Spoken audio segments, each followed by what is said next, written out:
All right, everyone. The Trump administration has signaled a willingness to recognize Russian control of Crimea as part of any peace deal.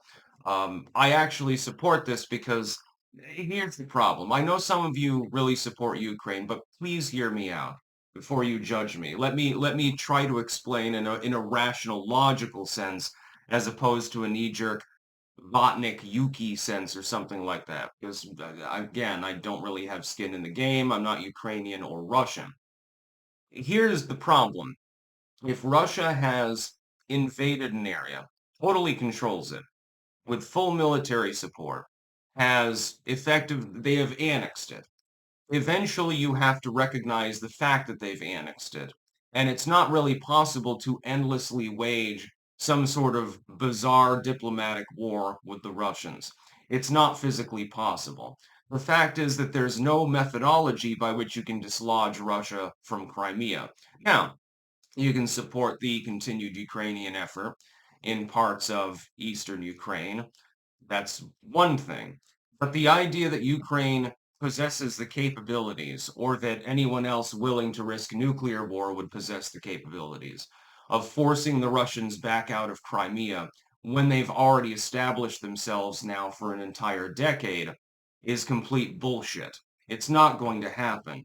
The fact is that successive administrations, the Obama administration and then the Biden administration, blinked. They were ineffective in foreign diplomacy. The Obama administration constantly would do this. They did it in Syria as well. Well, this is our red line. You better not cross it. And people crossed it, and then nothing was done. The second that that happened, you signaled to every other country in the world that they could effectively harass one another, bully one another around, invade other countries, hell, maybe seize U.S. vessels, and we wouldn't do anything about it. Trump takes control. I note that during that 4-year period, there were no further invasions.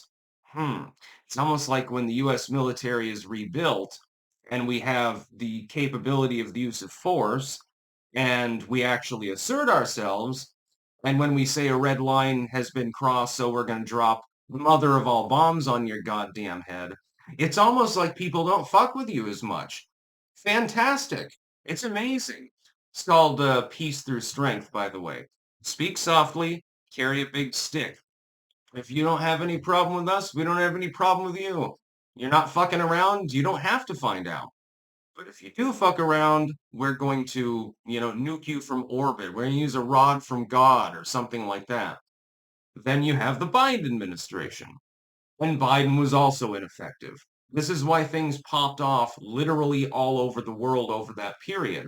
The problem for Trump is that he can't really put the genie back in the bottle.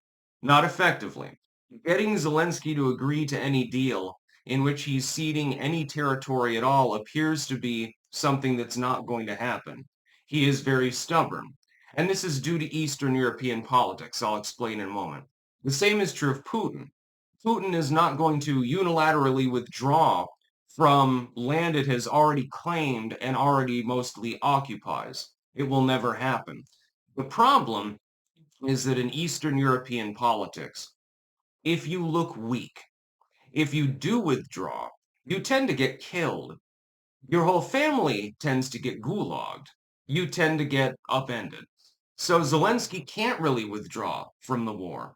Putin can't really withdraw from the war. The lines are drawn. The best thing that you can hope for in this region now, effectively, is nothing more than a ceasefire along the lines of combat in which both sides draw up their forces and perpetually, it'll be like a North Korea, South Korea situation where there's a ceasefire.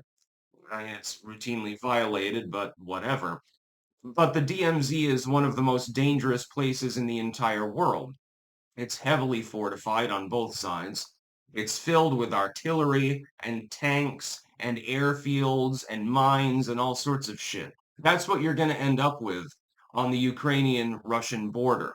And it's technically going to be within Ukrainian borders. The Russians will probably move in and they will force people to learn Russian, although most of them already know it anyway, and force people into effectively re-education schools and stuff like that. They've done this in Crimea, apparently. And many people will flee. They'll try to get back to Ukrainian territory, and eventually there will probably be a brokered ceasefire. That's at this point probably the best that the West can hope for, actually, under the situation. I don't think that Russia really wants to press its advantage too much, because if it overextends, it'll get the shit beat out of it. The Ukrainians, though, are not capable of retaking that territory.